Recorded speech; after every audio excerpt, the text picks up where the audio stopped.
जेव्हा मी 16 सोमवार करायचे तेव्हा हा पदार्थ हमखास दर सोमवारी माझ्या घरी बनवला जायचा आणि तितक्याच आवडीने खाल्लाही जायचा आणि आजही तो पदार्थ तितक्याच आवडीने माझ्या घरी बनवला जातो आणि खाल्लाही जातो। तुम्हाला माहिती आहे का या पदार्थाचं नाव? नाही ना? तर चला मग सांगते या पदार्थाचं नाव काय आहे। बनवायला अगदी सोपं आहे, झटपट तयार होतं आणि खायलाही छान लागतो। हलक्या भुकेसाठी उत्तम आहे, मुलांच्या आरोग्यासाठी खूप उत्तम आहे। तर हा आहे मलिदा किंवा चुरमा असंही त्याला म्हणतात। आमच्या गावाकडे याला जास्तीत जास्त चुरमा असं म्हटलं जातं। इथे मी 2 वाटी गव्हाचं पीठ घेतलं आहे, त्यामध्ये थोडंसं मीठ टाकून अगदी घट्टसर पिठाचा गोळा मळून घ्यायचा। एक 10 ते 15 मिनिटासाठी रेस्ट करायला सोडून द्यायचा पिठाचा गोळा। लगेच म्हणजे चपाती लाटायला घ्यायची नाही।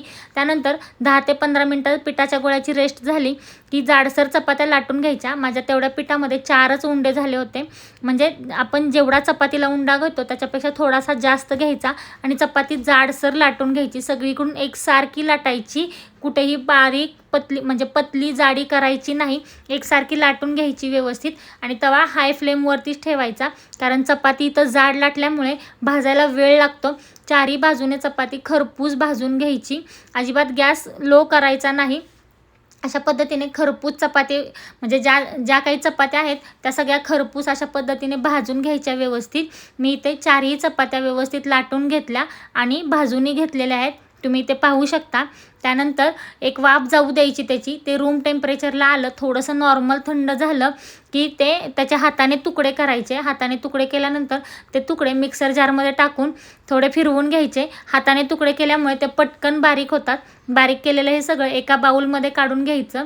त्यानंतर त्यामध्ये इथे 2 चमचे बडीशेप छान भाजून घ्यायची, 2 चमचे धना डाळ इथे छान कुटून घ्यायची, तुम्ही अख्खी धना डाळ टाकू शकता। आणि इथे मी बदामाचे काप घेतले आहे, तुम्ही तुमच्या आवडीनुसार यामध्ये ड्रायफ्रूट्स ॲड करू शकता। आणि 2 चमचे इथे मी खडीसाखर घेतली आहे। त्यानंतर मग 1 वाटी गूळ ह्याच्यामध्ये टाकला। गूळ किती लागला ते मी तुम्हाला पुढे सांगते। अगोदर मी यामध्ये 1 वाटी गूळ टाकून त्यामध्ये फुटाण्याची डाळ, बडीशेप, टेचलेले बदाम म्हणजे काप केलेले बदाम आणि खडीसाखर टाकून मिक्स करून घेतलं। एकसारखं हाताने मिक्स करायचं, खडीसाखर टाकून घ्यायची, मिक्स हाताने करून घेतलं। अजून 1 वाटी त्यामध्ये गूळ टाकायचा, गुळाचे खडे राहता कामा नये, ते हाताने व्यवस्थित फोडून घ्यायचे आणि ते चपातीमध्ये एकजीव करायचे।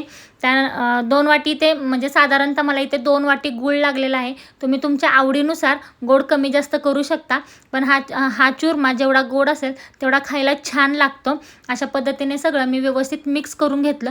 गूळ चपातीमध्ये एकजीव झाला की त्यामध्ये 2 चमचे तूप टाकून घ्यायचं आणि तेही एकजीव छान करून घ्यायचं। एकजीव छान केलं, तुम्ही ते पाहू शकता टेक्स्चर किती छान आलेलं आहे आणि सुगंध तर त्याहूनही भारी येत आहे। तुम्हाला जर सुगंध देता आला असता तर मी नक्की दिला असता आणि टेस्टलाही दिला असतं। अशा पद्धतीने मग इथं मी काढून घेतलं आहे हे सगळं।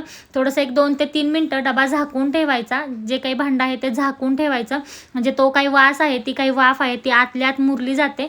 2 मिनिटानंतर सगळं काढून घ्यायचं आणि अशा पद्धतीने तुम्ही इथे पाहू शकता आपला तयार आहे चुरमा।